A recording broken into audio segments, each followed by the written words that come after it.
Okay, Rabbi Say, thank you for being here in the middle of such a hectic week of studying and getting closer to the end of the semester. The subject is very, very, very crucial and important, and the hope is and was that by talking about the challenges of being in the workplace and being out there, whether it's in internships or it's jobs, that we'll have the chizuk to be able to stay strong in situations that could be challenging. I was thinking about this, like being asked as a Rebbe and a Rav to get up and talk about the challenges of being in the workplace. And I was thinking that he couldn't possibly find someone less equipped to deal with the challenges of the workplace because a Rav and a Rebbe doesn't have that experience. And sometimes we do, and we will, Be'ezer Hashem, get people that are living in that life. And, to be mechazik, there are people out there that are making massive Kiddush Hashems, B'nai Torah, that are out in the workforce. Many of them our alumni that we're very, very, very proud of, that are out there doing the job, learning Torah, raising their families, and making a Kiddush Hashem among the Goyim. And the truth is that sometimes a Rav, I was thinking to myself, like, no, 1 second, I do have a lot of experience because I interact with Goyim all the time. I'm a Rav in a city, so I'm in touch with the police department and the fire department and the mayor's office. And a lot of times I have to interact with people that are secular and so on. So, what are you talking about? I do have a lot of experience, but I realize that it's not fair. Because when a Rav walks into the workplace, he's still a rabbi. And there's something. And when you come in, not the rabbi, so then there are challenges that you face coming in, like, so to speak, like as an equal with everyone there without having set yourself apart, that could be challenges that a Rav or a Rebbe would never even understand. And that's really my hakdama, is that I understand that there's a challenge here that's unique specifically to not being the rabbi walking into the room. Okay, sometimes guys might grow themselves a nice long beard and walk in and be the rabbi in the room. It doesn't take much. You don't have to know that much. Trust me, to be the rabbi in the room. I have a lot of experience with not knowing that much. So, but the challenge of coming in entry level into a company, that's a challenge. And I want to bring out one point, and that point is that one of the secrets to success is not to go through your career being an apologetic Jew. And I want to explain what I mean about not being apologetic. I said this mashal a few weeks ago. The frum neighborhoods, even if you look around New York, even though as someone from Connecticut, I don't consider New York to be all that pretty, but the frum neighborhoods, they're nice. They're nice neighborhoods. You go around, the different neighborhoods where from people are buying houses, and they have their gardener and their flowers planted this time of year, and they have there's construction going on. Even you walk around this neighborhood, there's construction going on. There's the way I look at it is that they're like squeezed in an alley, an entire house. It's not the way that I'm used to living, but they're still making that little alley gorgeous. And I was thinking about this a few weeks ago, that if you would take the average non-Jewish person through the neighborhoods, the 5 towns, Queens, Brooklyn, and they would walk around, they'd be like, wow, these neighborhoods are gorgeous. You probably want to live here forever. And my response would be, well, actually, 3 times a day we ask Hashem to get us out of here. And that's amazing. And it tells us something. It tells us that we may look like we're comfortable here and that we're like them, but we're not like them. There's an inner tzuras adam. There's a greatness inside of us that transcends the rest of the Ummah Yisrael and the rest of the world. There's a madrega that goes bigger. It's an unbelievable thing. When someone converts to Yiddishkeit, what do we call him? He's a ger. A ger tzedek. What does the word ger mean? Stranger.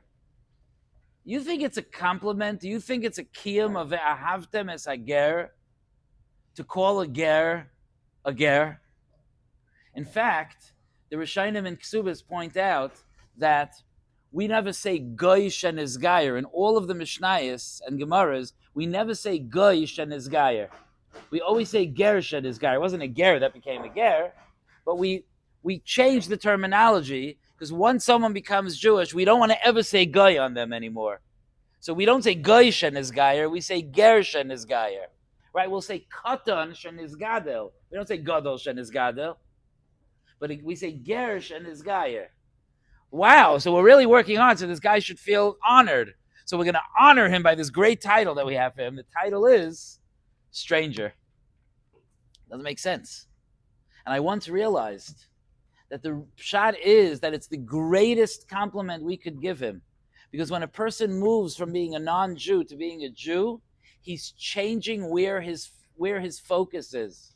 The non-Jew's focus, as it should be appropriately, is this world. His station, his situation, his happiness, his success in this world. That's not our focus. To us, that's like the first floor of the building. But all the floors on top of that, we're trying to set ourselves up for the next world. We're living bigger, longer, with a greater view. When you become Jewish, you become a stranger here. And this, the Maral says this on the bracha of Al Tzadikim, that we say Al Tzadikim, Al Chasidim, Al Ziknei Amcha Beis Yisrael, Al Gerei Tzedek. He says, what does the Ger have to do with Al Tzadikim? He says, it's all people that are not focused on this world. This world is not our place. You can walk around all these gorgeous neighborhoods and be like, wow, this is great. We have a future that we're looking towards. And the same thing is true when I walk into work. Like the people around me are involved and they're focused here, and this is it for them. I am different. I don't belong here. I'm living a different life. I have a higher calling. And part of that, an element of that is this. But I should never make the mistake of thinking that there's some type of hishtavos, there's some type of sameness that you find between us and the Ummah Yisraelim. And it's interesting, once or twice a year, the police department in Waterbury asks me to speak to the cadets there that are graduating. So I'm in a room with about 50 future police officers, and it's fun.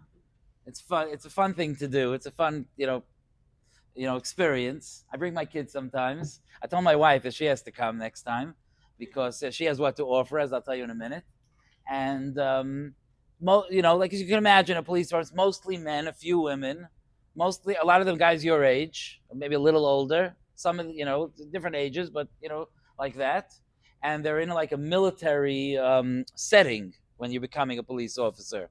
So the first time I went, I almost fainted. I walked in, I'm like, coming in, like, good morning. And I'm like, good morning, sir.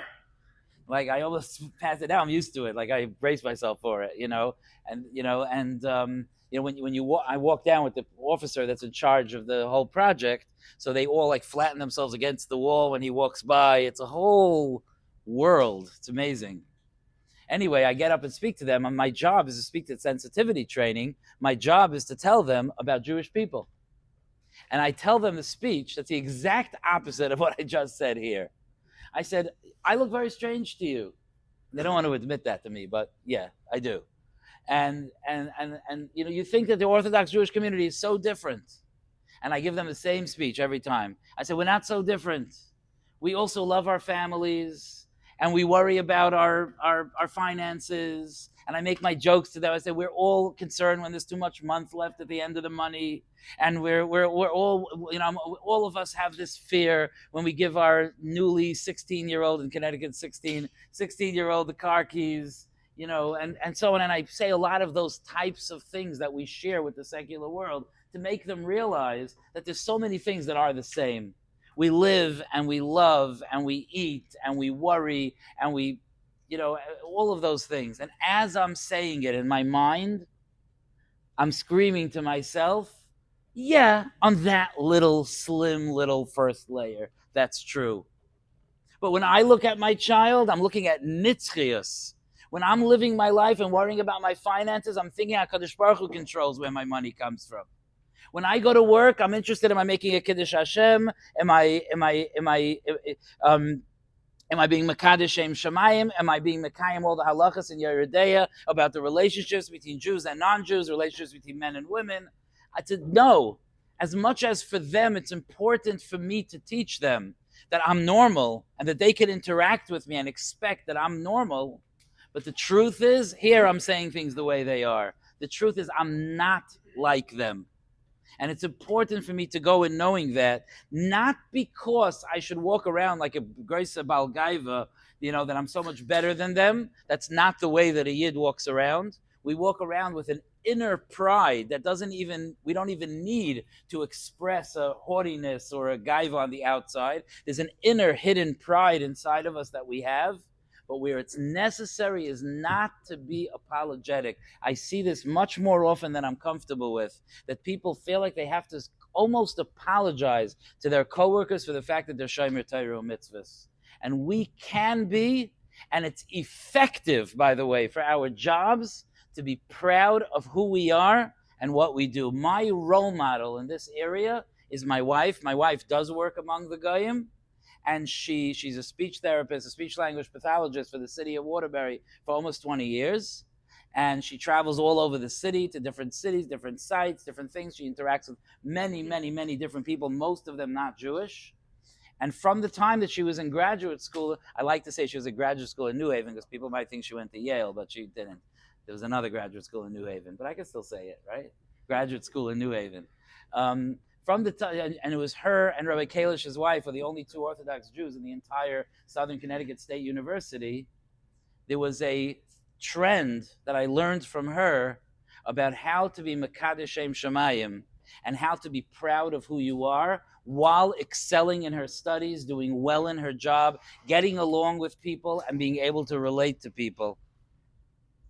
She had, when she was in school, she was in graduate school, which I know lies in the future for some of you.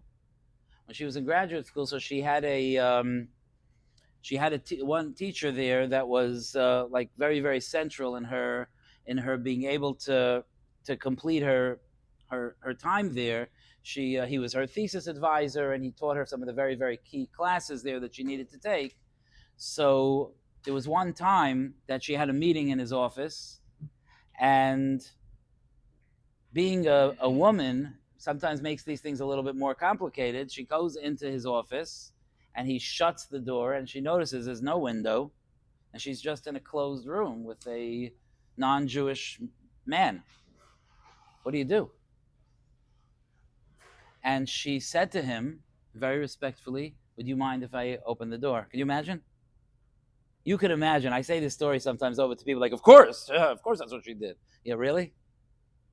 It was hard for her. I said, would you mind opening the door? Jewish law doesn't allow me to be alone with a man. Can you imagine? He was very, very impressed. He opened the door. And then they had to take a group picture, like the class had to take a group picture a while later. And he says to her, Esther, I just want to ask you, if I would have, like, by the picture, put my arm around your shoulder, like, what would you have done? And my wife tells him, I probably would have ended up in the next city. Like, I would have jumped so far, I would have ended up in the next city. But he was able to respect this. And there was another time, it wasn't just about tznius. There was another time she did a thesis project that involved sending a survey to pediatricians around the state of Connecticut. So she got a list of pediatricians with the different questions that she was doing research on, and she mailed out these surveys with a return envelope. So he told her to go into the college office and to get to use their stamp or whatever it is for the postage. My wife is thinking, this is my own project. She's a shtickle Rav herself. It's like, 1 second. Should the college be paying for the postage? It's her project. The Mechatesi, the college should be paying. So she started to get all hesitant, and he was like, what's the problem? Go to the office and stamp the envelopes. She's like, I'm not sure. She felt a little uncomfortable to challenge her teacher, but she was like, I'm not comfortable using the college's resources for my own project. And this man saw a woman trying to graduate, being offered something free. In the end, he clarified to her that it is appropriate for her to take it, saying that there's going to be, I don't know how many, you can work out if you find out what year it was, what the postage was. You can work out. It was like 50 envelopes, each one with a return envelope. How much money do you think it turned out to be? It wasn't a mortgage payment. You know what I mean? There's a couple of dollars, but a couple of dollars she's not taking. This guy, this teacher, you may think, okay, he probably went home at night cursing her and telling funny stories about her at home. Probably that's what he was doing. She had a baby while she was in his class, and she was in recovery. She was on maternity leave from school, and they had to meet about her thesis. And he traveled to Waterbury to our house to meet with her. And we gave him a tour. Of course, I made sure that I was home for that visit. And we gave her a tour of an Orthodox Jewish home. It was his first time ever there. I showed him the mezuzahs and the menorah. He traveled to Waterbury. I'm sure it was a lot of curiosity also, but he traveled to meet with her. And then by her graduation, he spoke to me privately, just telling me how unbelievably impressed he was by someone who has values that are, these are the words that he told me, by somebody that has values beyond their career and beyond the day-to-day of their life. I remember him telling me, like, she has real values. That's someone, she's not about gaiva. It's not about, I'm better than you. We are, by the way. But it's not about I'm better than you. It's about I have a higher calling. I'm aware of it. And I'm proud of it. And I don't have to apologize. I don't like, for example, when people so sometimes your non-Jewish coworkers will ask you questions about Yiddishkeit, and that's great. They're very, very, I don't know if any of you have been around Goyim, they're very nervous to ask.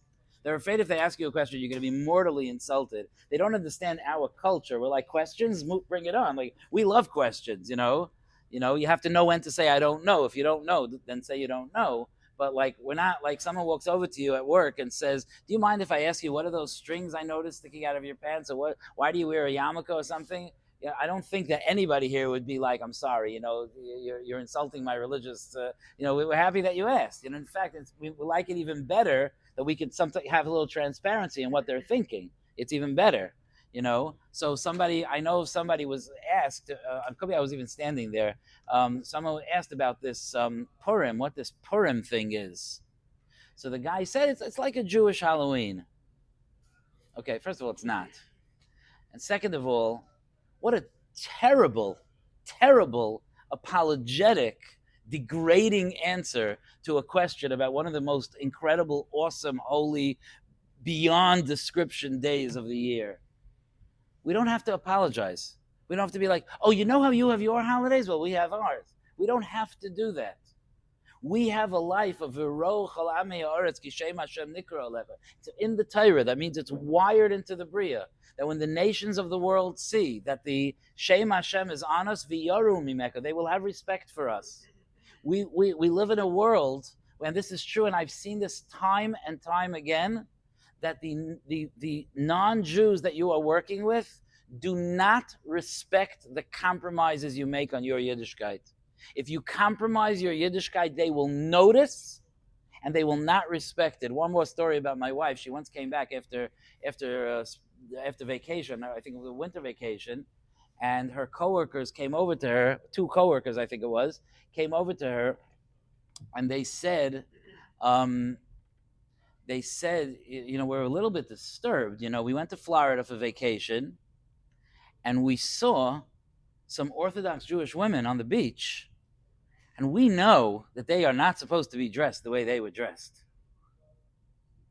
Okay? Do you think those 2 or 3, whatever it was, young women that went to the beach in Florida realized the magnitude of the Chilul Hashem they were making? That it came back to a public school in Waterbury, Connecticut, going over to a frum person and telling that to them? And then my wife is called in school because of the kids there. She's called Miss Esty. So they said, we almost walked over to them and said, Miss Esty would not approve of you being here right now. Okay? Do you understand what I'm saying? That like they are impressed and respect when we are consistent and loyal to HaKadosh Baruch Hu. And they're unimpressed. And they do not respect it when we bend the rules. It does not look good to them. And we're trying very hard to be like them. They realize that when we try very hard to be like them, we are pathetic. And when we're proud of who we are and we could say, I'm very sorry, this is my boundary, this is what I have to do, this is when I have to leave, this is the person that I can touch, this is the type of, I can't go drinking with you. Yes, if you have a meeting in a non-kosher restaurant, I can come with you, but I will have to bring my own food, or whatever it is, whatever your Rav tells you. That is what brings respect. One last story, even though I told you the last one was the last story. Just to understand the impact that you could make in terms of the Kiddush Hashem. A few years ago, a coworker of my wife's was by a little league baseball game and was schmoozing with her friend. They were watching their kids play baseball, and the friend, random, I know who it is. We're talking about Connecticut here. This is not Borough Park, okay? This friend says to my wife's coworker, not knowing that my wife's coworker knows anything about any Jews. Like, there's no reason you would think you even know a Jew. She said something about Orthodox Jews, and she told my wife's coworker, who, how would she know better one way or the other? She told her, by the way, you should just know, Orthodox Jewish men do not respect their wives. We live in a world today where it's all about respecting wives, respecting women, halavai wives, but respecting women. And this is my wife's coworker, who's as Christian as could be, who wherever she lives, there's not a shul, in a few Tchum Shabbos around her. She's listening to this other lady tell her that Orthodox Jewish men do not respect their wives. The problem is that she knew an Orthodox Jewish family. She knew my wife. In fact, when my wife's father passed away, she went to Brooklyn to be Menachem Avel. And she Googled, AI wasn't a thing then, she Googled how to be Menachem Avel in an Orthodox Jewish home, and she went out and bought herself a long black skirt. Imagine, she looked like a seminary girl that day, And she came and she met us. She met the family more than once. And she turns to this woman by the thing, and she's like, I don't know where you're getting your information from, but I can tell you for a fact that I know that Orthodox Jewish men do respect their wives. So Be'ezer Hashem, when you get out there, and when you spend time out there, go with the knowledge that we think higher, we live higher, we are higher. Our view, we're Gerim, we don't belong here. Our view is for a future. Go unapologetically, humbly, gently, but unapologetically into a world where the world has only what to learn from us when we're devoted and attached to the Rabbi Sonnenschein and to his Torah the way we're supposed to. Yashikaya.